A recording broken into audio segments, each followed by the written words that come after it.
Many Australian retirees own valuable homes outright, yet still struggle to cover unexpected expenses.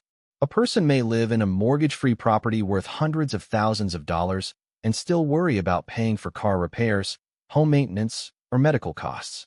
This situation is often described as being asset-rich but cash-poor. To help address this challenge, the Australian government offers the Home Equity Access Scheme, HEAS. The program allows eligible retirees of pension age to borrow against the value of their home without having to sell it.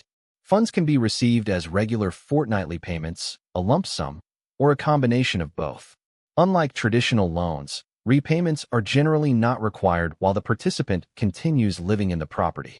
Instead, the loan balance and accumulated interest are usually repaid when the home is sold or from the person's estate. The scheme also includes a no negative equity guarantee, meaning borrowers cannot end up owing more than the value of their property. However, it is important to understand that this is not free money, a pension increase, or a government grant. Every dollar received is a loan secured against the home.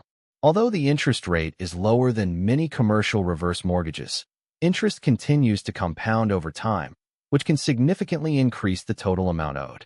Before applying, retirees should carefully consider how much they truly need to borrow, how long they may require the funds, and how the decision could affect their future estate. Family discussions can also be valuable, as many adult children may prioritize their parents' financial comfort over preserving a larger inheritance.